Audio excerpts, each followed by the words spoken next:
அண்டை தகவல் சேனலில் இன்றைக்கி என்ன பார்க்க போகிறோம் அப்படின்னா, ஸ்டாஃப் செலெக்ஷன் கமிஷன் பணியாளர் தேர்வு ஆணையத்தில் பணி அப்படின்னு சொல்லியிருக்காங்க. எம்ப்ளாய்மெண்ட் டைப் என்ன அப்படின்னா ரெகுலர் பேசிஸ், பர்மனன்ட் ஜாப் அப்படின்னு சொல்லியிருக்காங்க. மொத்தம் எத்தனை போஸ்டிங் கால்ஃபர் பண்ணியிருக்காங்க அப்படின்னா 14,582. போஸ்டிங் பேர் combined graduate level examination 2025 posting அப்படின்னு சொல்லியிருக்காங்க. பிளேஸ் ஆஃப் போஸ்டிங் எங்கே அப்படின்னா ஆல் ஓவர் இந்தியா அப்படின்னு சொல்லியிருக்காங்க. சேலரி பே லெவல் 7, சேலரி 44,900 1,42,400 வரலாம். என்னென்ன போஸ்டிங்க்கு சொல்லியிருக்காங்க அப்படின்னா assistant section officer group B, central secretariat service. Second assistant section officer group B, intelligent bureau. Third assistant section officer group B, ministry of railways. Fourth assistant section officer group B, MEA. Fifth assistant section officer group B, AFHQ. Sixth assistant section officer group B, ministry of electronics and information technology. 7 assistant section officer group B, other ministries and departments and organisation. 8 inspector of income tax group C, CBDC. 9th inspector central excise group B, CBIC. 10 inspector preventive officer group B, CBIC.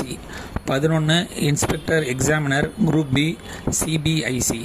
12 assistant enforcement officer group B, ED.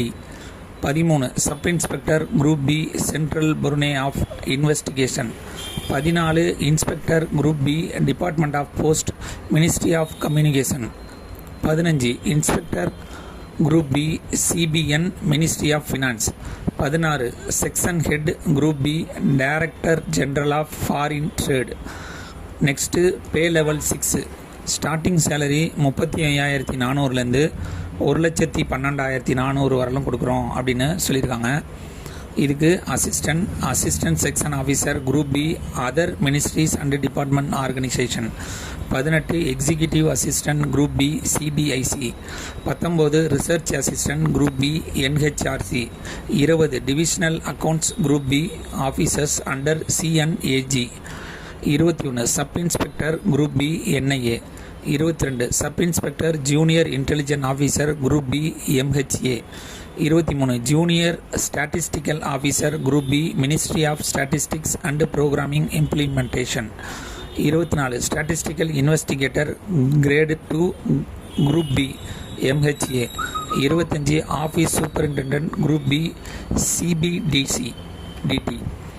Next pay level 5, starting salary 29,200 92,300 வரலும் கொடுக்குறோம் அப்படின்னு சொல்லியிருக்காங்க. என்னென்ன posting அப்படின்னா 26 auditor group C, office under CNAG. 27 officer auditor group C, officer under CGDA. 28 auditor group C, other ministry and departments. 29 accounts group C, office under CNAG. 30 accountant group C, controller general of accounts. 31 accounts and junior accountants group C, other ministry and department. Next pay level 4, starting salary 25,500 81,100 வரலும் கொடுக்குறோம் அப்படின்னு சொல்லியிருக்காங்க. என்ன posting அப்படின்னா 32 postal assistant PA, sorting assistant SA group C, ministry of communication. 33 senior secretariat assistant SSA, upper division clerk, central government officer, ministry other then CSCS cadre, central government jobs அப்படின்னு சொல்லியிருக்காங்க. 34 senior administrative assistant group C, MES, ministry of defence.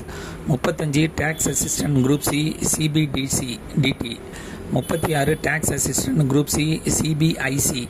37 sub inspector group C, CBN, ministry of finance அப்படின்னு சொல்லியிருக்காங்க. Educational qualification என்ன எதிர்பார்க்குறாங்க அப்படின்னா 1/8/2025 அன்னைக்கு any degree முடித்தவங்க இதுக்கு விண்ணப்பிக்கலாம் அப்படின்னு சொல்லியிருக்காங்க. வயது வரம்பு அதிகபட்சம் 30 வயசு இருக்கிறவங்க வரலும் இதுக்கு விண்ணப்பிக்கலாம் அப்படின்னு சொல்லியிருக்காங்க. ஏஜ் ரிலாக்ஸேஷன் யாருக்கெல்லாம் கொடுத்துருக்காங்க அப்படின்னா SC ST கேண்டிடேட்டாக இருந்தாங்க அப்படின்னா 5 years ஏஜ் ரிலாக்ஸேஷன் கொடுத்துருக்காங்க. ஓபிசி கேண்டிடேட்டாக இருந்தாங்க அப்படின்னா அவங்களுக்கு 3 இயர்ஸ் ஏஜ் ரிலாக்ஸேஷன் கொடுத்துருக்காங்க. இதுவே ஃபிசிக்கலி சேலஞ்சடு சென்ட்ரல் மற்றும் எக்கனாமிக்கலி வீக்கர் செக்ஷனாக இருந்தாங்க அப்படின்னா 10 வருஷம் ஏஜ் ரிலாக்ஸேஷன் கொடுத்துருக்காங்க. ஃபிசிக்கலி சேலஞ்சடு SC/ST கேண்டிடேட்டாக இருந்தாங்க அப்படின்னா அவங்களுக்கு 15 வருஷம் ஏஜ் ரிலாக்ஸேஷன் கொடுத்துருக்காங்க. ஃபிசிக்கலி சேலஞ்சடு ஓபிசி கேண்டிடேட்டாக இருந்தாங்க அப்படின்னா அவங்களுக்கு 13 வருஷம் ஏஜ் ரிலாக்ஸேஷன் கொடுத்துருக்காங்க. எக்ஸ் சர்வீஸ் மேன் கேண்டிடேட்டாக இருந்தாங்க அப்படின்னா ஆஸ் பர் கவர்மெண்ட் பாலிசி பிரகாரம் ஏஜ் ரிலாக்ஸேஷன் கொடுத்துருக்கோம் அப்படின்னு சொல்லியிருக்காங்க. மெத்தட் ஆஃப் செலெக்ஷன் எப்படி பண்ணுறாங்க அப்படின்னா ஃபஸ்ட்டு எடுத்தோன்னா ஆன்லைன் மூலியமாக தான் இந்த எக்ஸாமுக்கு அப்ளை பண்ண முடியும். ஆன்லைன் மூலியமாக அப்ளை பண்ணுறவங்களுக்கு computer based examination Tier 1 Tier 2 அப்படின்னு வைக்கிறோன்னு சொல்லியிருக்காங்க. அதில் செலக்ட் ஆகிறவங்களுக்கு டாக்குமெண்ட் வெரிஃபிகேஷன் மூலியமாக தேர்ந்தெடுப்போம் அப்படின்னு சொல்லியிருக்காங்க. இது இந்தியா ஃபுல்லாக நடக்கிற எக்ஸாம் அப்படிங்கிறதுனால எக்ஸாமினேஷன் சென்டர் தமிழ்நாட்டில் எங்கெங்கெல்லாம் இருக்குது அப்படின்னா சென்னை, கோயம்புத்தூர், மதுரை, சேலம், திருச்சிராப்பள்ளி, திருநெல்வேலி, வெள்ளூர். ஆன்லைன் மூலியமாக தான் இந்த எக்ஸாமுக்கு அப்ளை பண்ண முடியும். ஆன்லைன் மூலியமாக அப்ளை பண்ணுறப்ப பெண்கள், SC/ST, ex serviceman, physically challenger கேண்டிடேட்டுக்கு ஆன்லைன் எக்ஸாமினேஷன் ஃபீஸுங்கிறது கிடையாது. அதர் கேண்டிடேட்டுக்கு ஆன்லைன் எக்ஸாமினேஷன் ஃபீஸுங்கிறது 100 அப்படின்னு சொல்லியிருக்காங்க.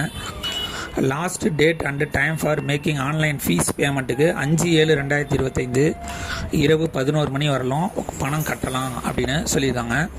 அப்ளிகேஷன் கரெக்ஷன் விண்டோ அது என்னைக்கு ஓப்பன் ஆகுது அப்படின்னா 9/7/2025லேருந்து 11/7/2025 இரவு 11 மணி வரலும் ஆன்லைன் கரெக்ஷன் ஏதாவது இருந்துச்சுன்னா பண்ணிக்கலாம் அப்படின்னு சொல்லியிருக்காங்க.